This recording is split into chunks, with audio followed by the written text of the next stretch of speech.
21 जून, बस 35 दिन बचे हुए हैं और इस टाइम पे मोस्टली स्टूडेंट दो कैटेगरी में डिवाइड है। वो बच्चा जो ऑलरेडी पढ़ रहा है बट उसे ऐसा लग रहा है कि वो रिवीजन कंप्लीट नहीं कर पाएगा। दूसरी ओर वो बच्चा जो पेपर देने के बाद, नीट 2026 का पेपर देने के बाद उसकी जो मेंटलिटी है इतनी एग्जॉस्टेड हो चुकी है कि उसे वापस स्टार्ट करने में भी बहुत डर सा लग रहा है। अगर तुम भी कंफ्यूज हो कि 35 दिन में बायो को मैक्सिमाइज कैसे करें for re NEET 2026, then watch this video till the end because bio is the literally biggest rank booster right now.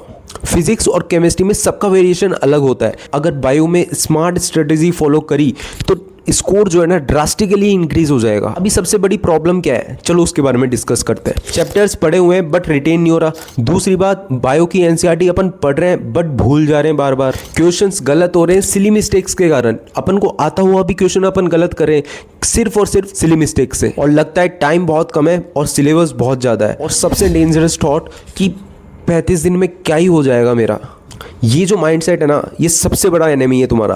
देखो 35 दिन कम नहीं है, बहुत टाइम होता है। तुम बायो को भी कवर कर सकते हो, अच्छा स्कोर, अच्छे लेवल पे स्कोर कर सकते हो और फिजिक्स केमिस्ट्री को भी अच्छे लेवल पे ला सकते हो। जो तुम्हारा नीट 2026 का स्कोर बना है उसके हिसाब से तो बहुत अच्छा स्कोर कर सकते हो इस टाइम पे। तुम्हारा टारगेट अभी पूरा सिलेबस कंप्लीट करने पर नहीं होना चाहिए। तुम्हारा टारगेट होना चाहिए कि मैं मैक्सिमम स्कोर कहाँ से कवर कर सकता हूँ, कौन कौन से ऐसे चैप्टर्स है, कौन कौन से ऐसे टॉपिक्स है जहाँ से मैं मैक्सिमम स्कोर कर सकता हूँ। सिंपल से वे में एक चीज बता देता हूं कि बायो में 300 प्लस लाने के लिए 4 पिलर हैं। देखो, पहली बात NCERT line by line revise करना, दूसरी बात पीवाईक्यू प्रैक्टिस, तीसरी बात रिपीटेड टेस्ट और चौथी बात मिस्टेक को एनालिसिस करना। बस इन पे अगर फोकस कर लिया ना, गारंटी कह रहा हूं 300 प्लस स्कोर आराम से आ जाएगा यार। चैप्टर्स देखने पड़ेंगे, मतलब मोस्ट इंपोर्टेंट चैप्टर्स, उनके भी टॉपिक्स देखने पड़ेंगे कि कहां से मैक्सिमम स्कोर बन सकता है।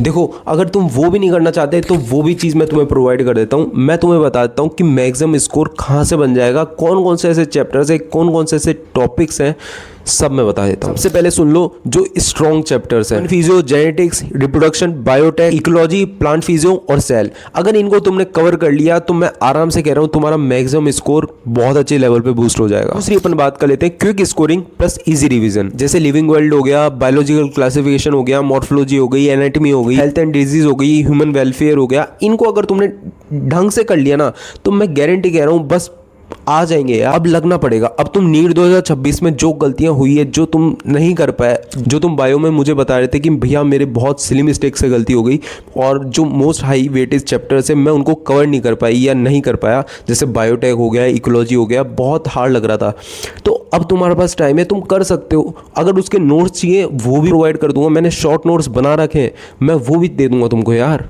बस बोलो और करो यार, वरना उस कोने में बैठकर तुम सिर्फ टेंशन ले सकते हो और कुछ नहीं।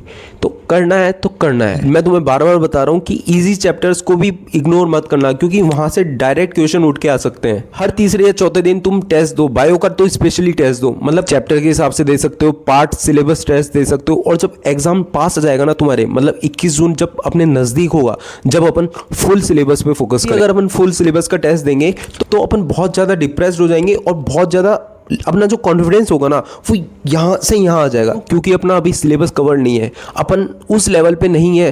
तो अपन फुल सिलेबस देंगे तो कहीं ना कहीं स्कोर लो आएगा और अपन बहुत डिप्रेस्ड होंगे, परेशान होंगे, एंजाइटी में चल जाएंगे।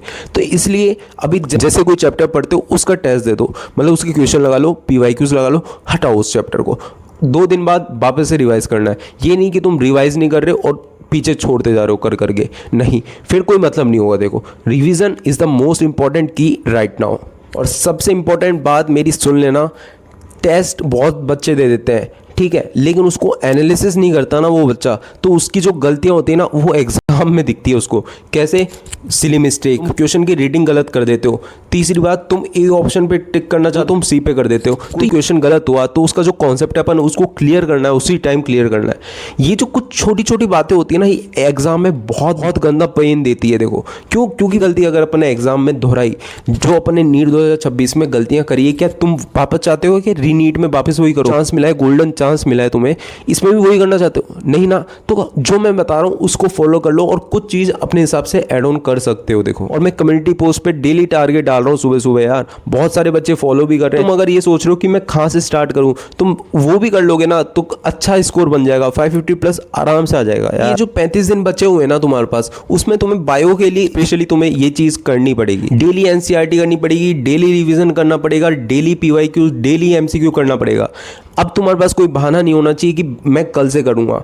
ये अगर चीज़ अगर तुम्हारे दिमाग में अभी आ रही है तो तुम भूल जाओ कि तुम रीनीट 2026 में अच्छा स्कोर कर पाओगे बायो में। स्ट्रेट फॉरवर्ड बात कर रहा हूँ, चाहे तुम्हें बुरा लगे चाहे कुछ भी करे, लेकिन मैं जानता हूँ मेरी बात बहुत पॉजिटिव लग रही होगी और तुम करके दिखाओगे, क्योंकि मैं तुम्हारे साथ खड़ा हूँ। करोगे और तुम पढ़ रहे हो, बस खींच जाओ यार। क्योंकि अगर अपन ने ट्राई नहीं करा, अपन ने मेहनत नहीं करी, तो वो जो बाद में जो रिग्रेट होता है ना, बहुत गंदा पेन देता है, वो अपन को नहीं लेना है। अपन जितना हो सकता है अपन से 100% जितना अपन कवर कर सकते हैं, जो कर सकते हैं, जितनी मेहनत कर सकते हैं, बस उतनी करनी है। और बाद की बात छोड़ दो, अपन देख लेंगे बाद में, जो होगा देख लेंगे। जो बच्चे ये सोचते हैं कि भैया मैं बहुत डिप्रेस्ड हूँ, बहुत परेशान हूँ, मैं अपने दिल की बात किसी से शेयर नहीं कर सकता, मतलब अपने घर परिवार से शेयर नहीं कर सकता, अपने यार दोस्त, अपने भाई बहन, किसी के साथ शेयर नहीं कर सकता या कर सकती। कुछ बातें होती हैं, समझ रहे हो, मैं लिटरली कह रहा हूँ। बहुत बच्चे मेरे से कनेक्ट है, मेंटरशिप प्रोग्राम में मेरे से कनेक्ट है और मैं उनसे डेली बात कर रहा हूँ। कुछ बातें ऐसी होती है जो अपन अपने घर परिवार दोस्त से नहीं कर सकते। उनको कोई ऐसा चाहिए जो मेरी बात समझे, मुझे समझे, इस रास्ते जा रही हूँ या इस रास्ते जा रहा हूँ जो गलत है, तो इस रास्ते लेके आए और मेरे साथ हमेशा खड़ा रहे। तो मैं तुम्हारे साथ हूँ यार, लिटरली कह रहा हूँ, मैं तुम्हारे साथ हूँ। मैं समझ सकता हूँ, मैं तुम्हारी फीलिंग समझता हूँ, मैं तुम्हारी बातें समझता हूँ, तुम्हें समझता हूँ यार, और तुम मेरी बातें समझते हो। बस यही तो इमोशनल सपोर्ट चाहिए तुम्हें। इसलिए मैंने मेंटरशिप प्रोग्राम चालू कर रखा है, तो कि कोई तुम्हारे पास हो जिससे तुम अपनी प्रॉब्लम शेयर कर सको, अपनी बातें शेयर कर सको, अपने दिल की बात शेयर कर सको, अपने दुख दर्द हर लो फेज की बातें शेयर कर सको। मैं हमेशा खड़ा हूँ तुम्हारे लिए यार। अगर तुम चाहते हो उस मेंटरशिप प्रोग्राम में जुड़ना तो तुम मुझे कमेंट में लिख देना मेंटरशिप, तो मैं तुम्हें डायरेक्ट मेल कर दूंगा, फिर अपन कनेक्ट हो जाएंगे, ठीक है। तो टेंशन मत लो और लगे रहो, पढ़ते रहो। मिलते हैं नेक्स्ट वीडियो में।